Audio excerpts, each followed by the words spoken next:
Ante todo, dar las gracias al profesor Martínez Echevarría. Es un privilegio estar un año más en este congreso, en la cuarta edición ya.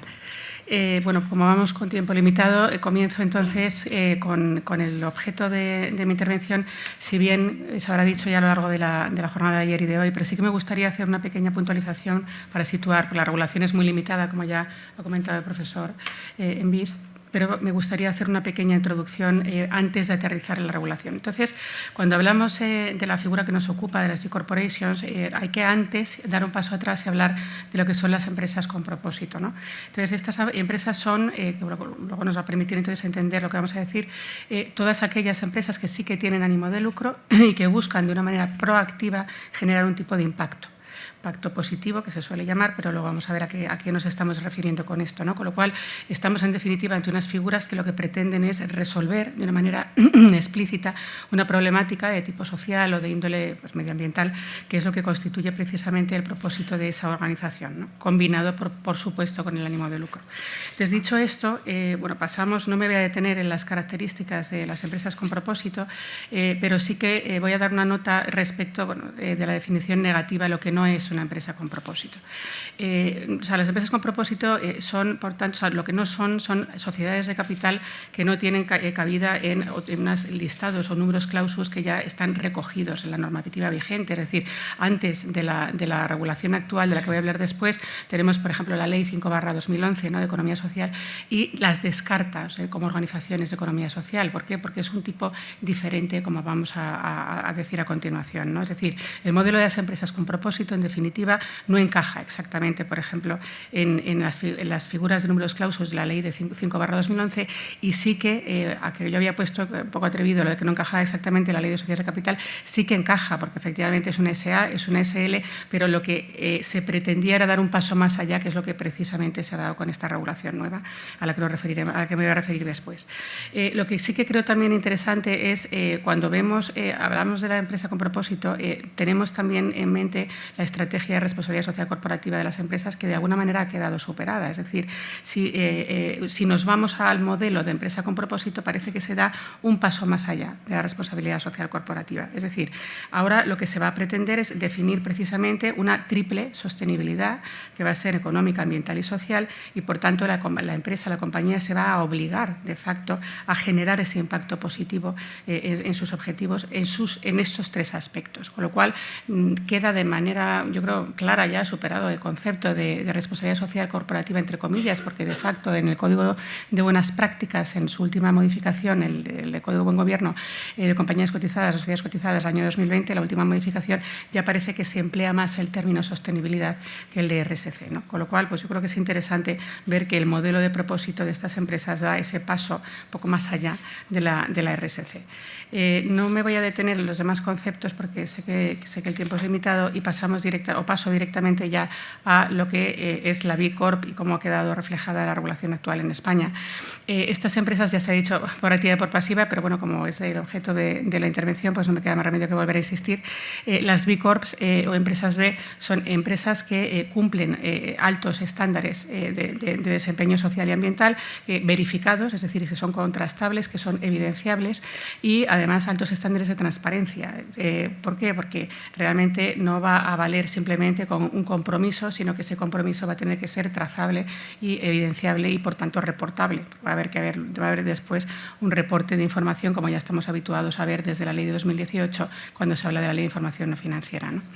Bien, entonces, lo que a mí me interesa mucho destacar es la modificación de modelo de gobernanza. Es decir, estas empresas, en sus estatutos, como se ha comentado anteriormente, se va a asumir, ¿no?, ese requerimiento propio, ¿no?, de este compromiso que hemos dicho en ese triple orden, pero el modelo de gobernanza se va a adaptar de alguna manera para poder incorporar la responsabilidad de esta empresa sobre el triple impacto que pretende la compañía y para poder luego rendir cuentas, ¿no? Con lo cual, al final estamos hablando de compatibilizar el interés económico, compatibilizar el social y el ambiental, con lo cual, al final, pues, el modelo de gobernanza pues, va a tener también que adaptarse para poder lograr este triple objetivo, ¿no? Y de facto, ¿por qué? Porque no solamente la compañía va a tener que desarrollar desarrollar una metodología y va a tener que hacer una autoevaluación, sino que va a haber luego un tercero que va a tener que certificar que esto ha sido así. No me voy a detener en el movimiento que ya se ha comentado, que nace en Estados Unidos, y realmente yo creo que no voy a decir nada nuevo. Y sí que me gustaría dar también un apunte más, antes de hablar de la regulación en el estado actual, de cómo se ha ido desarrollando en España las B Corps o las empresas de este tipo, ¿no? La presencia en España surge en 2015 y surge de la mano de la agencia de impacto social Roots for Sustainability, ¿no? Como socia del país de B-Lab y en representación de España. Entonces, bueno, desde los inicios en España, de la Comunidad Española de B Corps, sí que es verdad que ha ido creciendo. En principio, las cifras de los papers o del libro verde, por ejemplo, que se están volcando, pues bueno, suman aparentemente casi 2.500 registradas, pero en la evaluación del impacto, pero es verdad que no hay cifras oficiales, con lo cual, bueno, esto es un apunte sin más. Las 5 áreas de evaluación del impacto, que es decir, cuando la regulación ya por fin, aparte de la disposición adicional de la ley reciente, ya por fin tengamos el reglamento de desarrollo, lo que sí que se sabe en cualquier caso es que de antemano las 5 áreas de evaluación de impacto B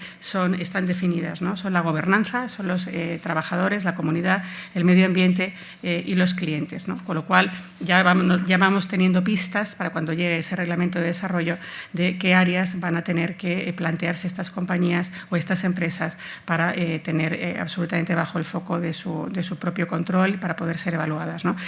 Por dar un apunte rápido, en el caso de la gobernanza, es realmente, bueno, el objetivo principal lo que tiene es básicamente identificar la misión de la empresa. Identificar la misión de la empresa, el compromiso de los grupos o de los stakeholders y el plan corporativo, ¿no? Y luego, por supuesto, la transparencia, cómo se va a transmitir la información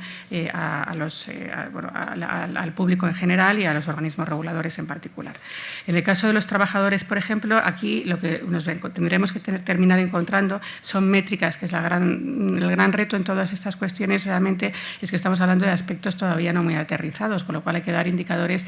Hasta ahora son unas empresas más cualitativos que cuantitativos, pero sí que es cierto que las métricas acabarán llegando en algún momento, y los bloques susceptibles de ser valorados en el ámbito de los trabajadores, como decíamos antes, son pues, el número de trabajadores que tiene una empresa, la seguridad, la salud, bienestar, desarrollo profesional, etcétera, el compromiso que tiene la empresa con sus propios trabajadores. En el ámbito de la comunidad, por ejemplo, se analiza el impacto positivo generado por el modelo de negocio de la empresa en los grupos de interés externos, los stakeholders, que, como sabemos, pues en este caso, o sea, los internos serían pues, los empleados, etcétera. En el caso de los externos, pues hay una amplia casuística en la que no me voy a detener. En el caso del medio ambiente, del bloque medio ambiente, lo que se van a tener que analizar es el impacto medioambiental, tanto de tipo directo como indirecto, de la empresa, y aquí, pues, por ejemplo, se están manejando ya modelos de evaluaciones donde hay 65 preguntas, algunas de ellas, por ejemplo, 55 puntuables, y aquí se tendrá que solicitar pues, el consumo que la empresa hace en materias como la energía, huella de carbono, etcétera. Y, por último, clientes, que tendrá que ser un área donde se analice el diseño que la empresa hace de los productos que genera y la relación con los problemas que resuelve o que no resuelve, o en definitiva, cómo va a crear ese impacto positivo a través de su línea de productos y de servicios. Aquí ya me detengo porque, para modo de introducción, yo creo que ya es bastante extensa, y paso directamente a ver cómo en el marco actual se está adecuando el marco actual a esta figura. En el derecho de sociedades sí que ya se ha dicho, además de manera muchísimo más desarrollada, lo que voy a decir aquí es, básicamente tenemos la Ley 31/2014, por eso, como comentaba el profesor Dirujo anteriormente, no es una figura nueva. O sea, esta ley ya realmente va a dar cabida, ¿no? O sea, es decir, se incorpora ya en el 2014, cuando se hace la reforma de gobierno corporativo, se incorpora una nueva estructura de gobernanza corporativa, si se le puede llamar así, que reconoce precisamente como indelegable la aprobación de la política de responsabilidad social corporativa, ¿no? Entonces, y además se le atribuye su control y su propia supervisión a alguna de las comisiones del órgano de gobierno, ¿no? Con lo cual aquí ya se estaba dando un paso. Posteriormente, con la ley ya citada de 11/2018, que se modifica, entre otras cosas, el Código de Comercio, la Ley de Sociedades de Capital, bueno, la Ley de Auditoría de Cuentas, ya se obliga a una serie de empresas de 250 trabajadores, bueno, tiene una aplicación escalonada a lo largo de 3 años, pero por no extenderme aquí, ya se obliga a determinadas empresas con determinados volúmenes de facturación, cifra de activos y número de empleados, a publicar un informe anual con un contenido específico. Y aquí ya encontramos información de impacto ambiental, diversidad, responsabilidad social y anticorrupción. Pero realmente ASG, las tres grandes pilares, el acrónimo, es decir, ambiental, social y gobernanza, ya se realmente aborda en este informe en la Ley de 11/2018, con lo cual ya vamos viendo encaje también con lo que vamos a decir después. Y luego la mencionada revisión del Código de Buen Gobierno en el año 2020 ya parece que abandona este concepto de RSC, por lo menos lo supera, a favor del de sostenibilidad. Bien, entonces, dicho esto, bueno, pues la responsabilidad, es decir, ¿qué sucedía? ¿Por qué parece que se empuja a este nuevo tipo societario? Pues porque parecía que siempre que se hablaban de figuras que tenían este tipo de propósito, pues se acababan generando impacto a través de otras distintas, como podía ser, por ejemplo, las fundaciones. Parecía que había dificultades en algunas cuestiones, como por ejemplo sacar adelante bonos de impacto social. A veces también se planteaban determinadas, pues, si no trabas, dificultades a la hora de escribir, a la hora de abordar la inscripción mercantil, ¿no? A la hora de reconocer un objeto social vinculado, ¿no?, al propósito social o ambiental, con lo cual pues parece que ese reconocimiento de una figura jurídica, una figura específica, pues daba lugar a una oportunidad que era, por un lado, que la empresa pudiera desarrollar su actividad como venía desarrollándola, con su ánimo de lucro, por supuesto, pero con unos fines compaginables con este ánimo de lucro y, sobre todo, querer tratar de hacerlo ganando en seguridad jurídica en un marco muy concreto y conocido por todos, por los competidores empresariales, por los consumidores, por los inversores, que pudieran entender lo que hacían estas compañías y poder luego aterrizar ese desempeño que estaban haciendo en estos ámbitos social y medioambiental, por ejemplo. Entonces, ya hemos mencionado que la Ley 5/2011, lo que sí que nos deja muy claro la Ley de Economía Social, es que los tipos de entidades que allí se regulan tienen unos fines muy concretos y que tienen además una regulación propia también muy específica, y que no se trataba, por tanto, de nada parecido a lo que ahora nos encontramos con las B Corporations. Entonces, se reivindica, por tanto, este modelo diferenciado, como acabamos de comentar, y tenemos, por tanto, la ley que se presenta, que se aprueba, o la ley relativamente reciente, aunque ya lleva unos meses de andadura, que es la Ley 11/2022 o 2022, de 28 de septiembre, donde ya aparece esta figura de sociedad de beneficio e interés común. Bien, ¿qué nos dice la disposición adicional 10ª? Que también ya ha quedado dicho, pero resumamos realmente lo que nos dice y lo que anuncia, ¿no? Realmente estas sociedades, que son sociedades de capital, con lo cual esto queda muy claro, que es no es un tipo societario nuevo, como ya ha quedado indicado, y desde luego lo que sí que se nos dice es que los estatutos van a tener que recoger de una manera clara lo que hace que esta empresa se considere o sea merecedora de esta denominación de sociedad de beneficio e interés común. Por tanto, el compromiso que adquiere con esta generación explícita o clara de impacto positivo va a tener que quedar reflejado, o debería de quedar reflejado en los estatutos, el sometimiento a mayores niveles de transparencia y de rendición de cuentas, porque hemos dicho que van a ver que, sin duda, existir unas métricas que den pues, anuncio de los cumplimientos con los objetivos marcados, y, por último, pues, mediante el desarrollo reglamentario sí que se va a tener que tener ya muy claro qué criterios y qué metodología de validación de esta nueva figura se va a utilizar, ¿no? Con lo cual, pues esto es lo que está por venir, es la parte del desarrollo que ya realmente nos ponga negro sobre blanco qué metodología, qué métodos de valoración nos vamos a encontrar. Lo que sí que parece que anuncia también la disposición adicional 10ª es que este reglamento, ¿en qué va a consistir? Pues va a consistir en un texto legal donde sí que negro sobre blanco, como anunciamos antes, se indique los criterios y la metodología para validar estas empresas y cómo se va a verificar ese desempeño, que es el gran reto. Y luego, evidentemente, como cabe de esperar, estos criterios, esta metodología van a estar sujetos a estándares de mayor exigencia probablemente que los que hemos visto hasta la fecha. Y a partir de ahí, como tampoco no sé si estoy extendiéndome ya fuera de mis 10 minutos, me queda un minuto.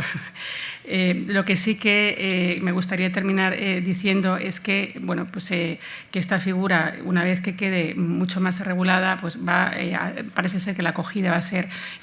pues buena, no solamente por los estudiosos de la materia, sino también, yo creo, que por la sociedad en general, por las propias sociedades mercantiles, y como elemento diferenciador respecto de estas, de la manera de hacer las cosas probablemente. Y no solamente eso, sino que a mí me gustaría también comentar que el incentivo, en todo caso, pues no puede olvidarse que deberá ser fiscal. Es decir, si en un momento dado, como pasó en Estados Unidos, se pretende que estas figuras pues tengan a lo mejor un desarrollo, probablemente, y yo lo dejo lanzado, pues se deberá abordar el aspecto del incentivo fiscal, pues como ya en algún país, como es el caso de Estados Unidos, pues acabó haciéndose y realmente fue el revulsivo que hizo que funcionara este tipo societario.